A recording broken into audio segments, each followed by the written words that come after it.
Hey, it's James with NetNewsledger. Joining us by phone is Sol Mamakwa, who's the new Democratic MP representing Indigenous issues in Northern Ontario, but across Ontario as well. Sol, welcome to NetNewsledger. Yes, good to be here. Good to talk to you again, James. You've just finished an extremely hectic session of the legislature with probably more sitting days in the fall session. What was it? We were talking 24 sitting days? Yeah, we had 6 weeks of sessions in this fall, starting in October.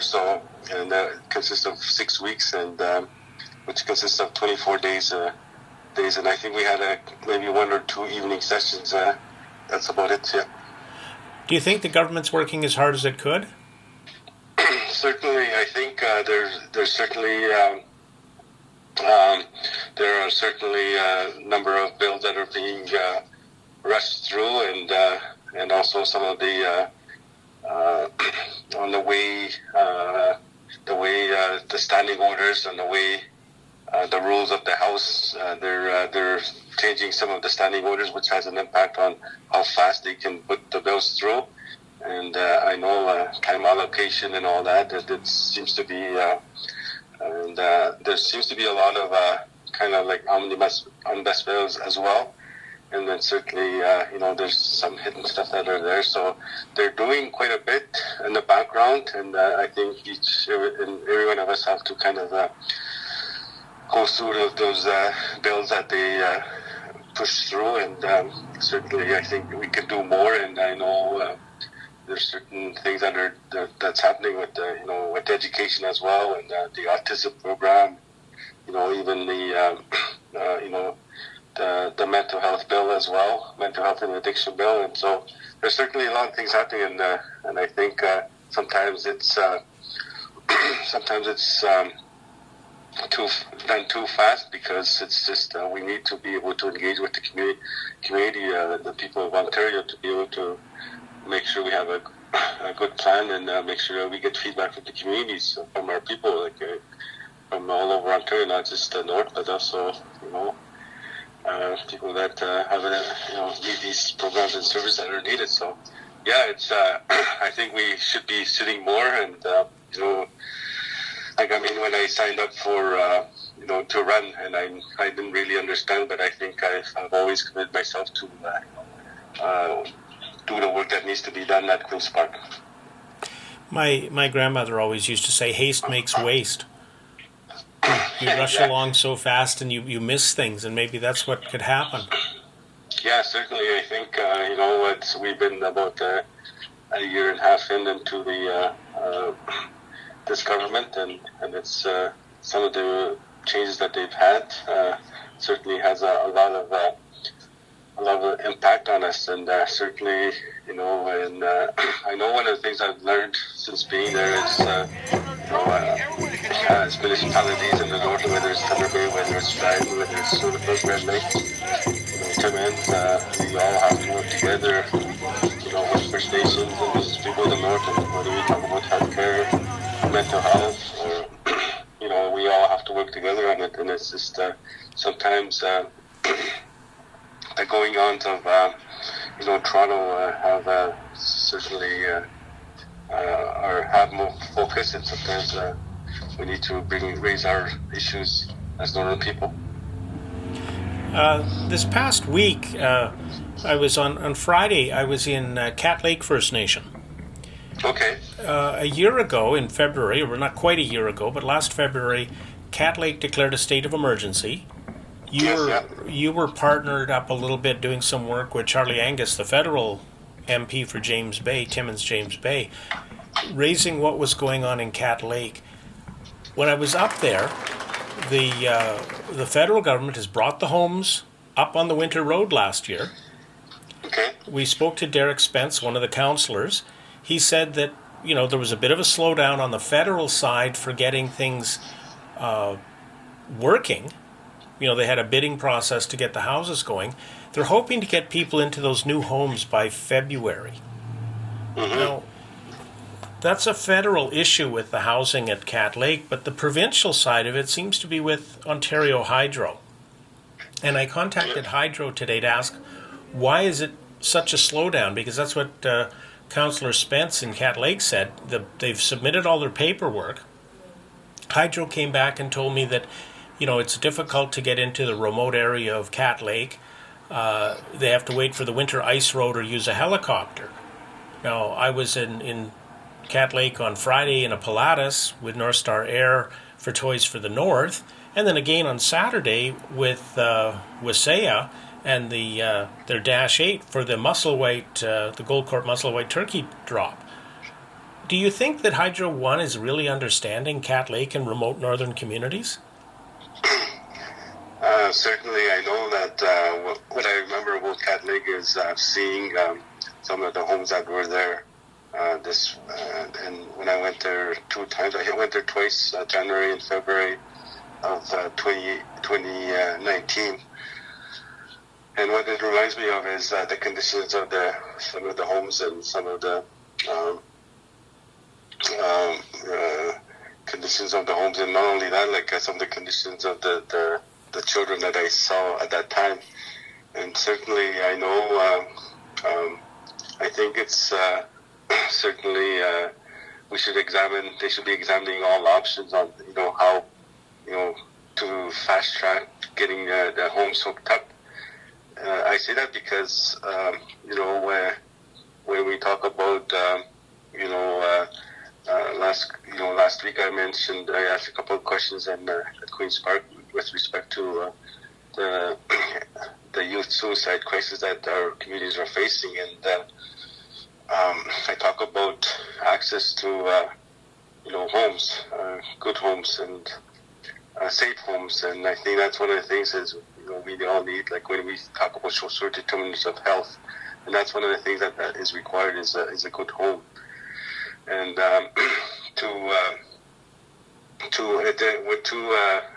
we should have try to fast track and getting power to these homes, and perhaps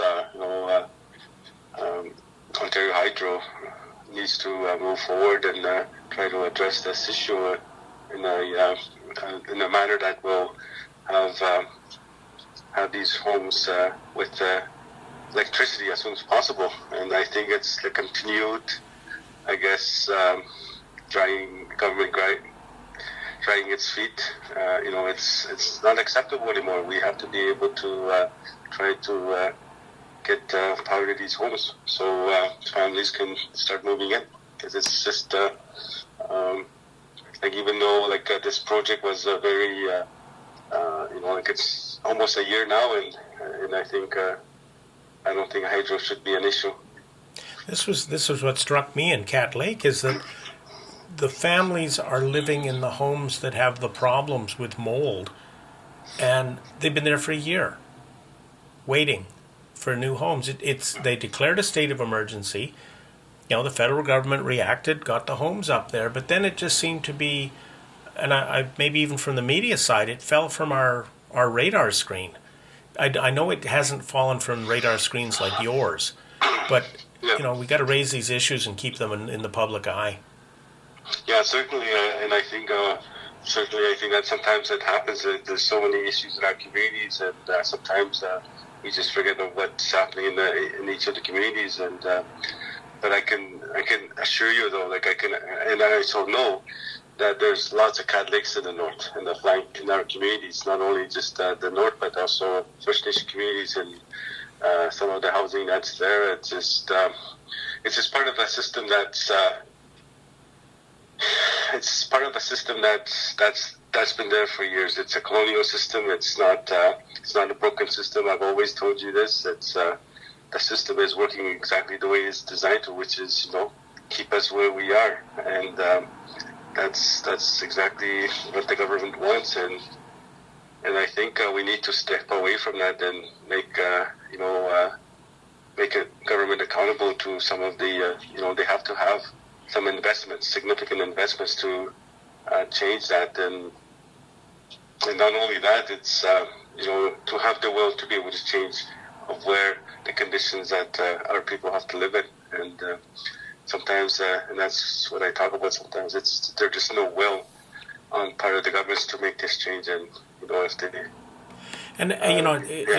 it might be tough, Sol, because sometimes in the media, we tend to be reporting only, call it bad news in First Nation communities. But the one thing is there's a lot of good news stories, and there's a lot of really amazing community spirit. I was in Kingfisher Lake on Saturday. We had a delay with the aircraft to leave, and there was 35 of us at the airport. The word went out on the local radio station, hey, there's people want to get to the restaurant. Within minutes, we were all at the restaurant. The feeling of community is so strong. And, you know, a lot of the youth that you talk to, the young kids and the elders, they've got a resilience, you know, and I think that doesn't get shared enough in the media. What are some of the things you've seen that you can raise hope as to what's really going on up north? I was just posting today about some of the questions, some of the stories that came out of APT, and also some other news interviews I had done, and I shared it, and I just kind of felt bad at how I'm always very negative or sharing kind of like truth-telling stories about the crisis situations that our communities face, and sometimes I was thinking, I like to share some some positive stories, and I think, I know the culture, the language, and the identity, the resilience the people have, and sometimes the programs that they have, whether it's land-based healing, whether it's teaching our languages and relearning our languages, relearning our cultures and traditions of our people. Like, those are very success stories, and I know, like, even in some of the communities have a very there's a very musically inclined, and they have so many young people that can sing, that can play instruments, and there's so many things that we can how we are so resilient from those things that we have, and sometimes we forget to shine the light on those things and those good things where youth can have hope, and I spoke about hope for the youth, and we have to provide them hope, and I think to where we are today, I believe that it's been going on for generations and decades to get to where we are through the way the colonial systems were set up. Like, example is the 60 school, the residential schools, the policies that are there. It's meant to keep us where, and then it's just a matter of empowering our youth, empowering our elders, empowering our women, and to be able to do that, and get back to who we are, and I think that's I'm like, for me, being at Queen's Park, I'm very proud to represent the North, not only the North, but also First Nations. Like the town of Sullivan, Red Lake, Pickle Lake, and it's kind of an area where I grew up, and people don't understand. A lot of people in Queen's Park don't understand that. It's so we need to be able to I think it's a way we can give hope to our youth, our people in the North, and make sure that that we utilize the land and the resources that are there, because that's where we come from as people. And when we go hunting, when we go fishing, there's teachings in there, and I think that's the start. And we need to be able to share those stories, good news stories, things that are happening in our communities. Like, say, if there's a funding of $100,000 for a community, our people are able to stretch it out and make it worthwhile, make it a good program on whatever the funding program is. And it's a sharing in the North. That's the biggest thing I've found. Everybody may not have a lot, but everybody will get together and make it work. Yeah, and I think that's that's who we are, and when we're out camping or hunting, and then that's one of the things, the values of our people, and that's who we are, and I think there'll come a point in time where when we talk about airlines, when we talk about fuel sales, when we talk about stores, when we talk about construction companies, when we talk about pharmacies, I think at some point in time, our people will be able to work together and, benefit from those businesses, benefit from those resources that are up there. And I think time is coming, and that's where we'll all benefit, and we'll be able to benefit as part of the when our forefathers signed those treaties with Treaty 9. It does, like, we're not stakeholders, we're partners in those treaties, and federal government and also the provincial government have to treat it as such, and especially with Treaty Number 9. We're all treaty people. Yes, exactly.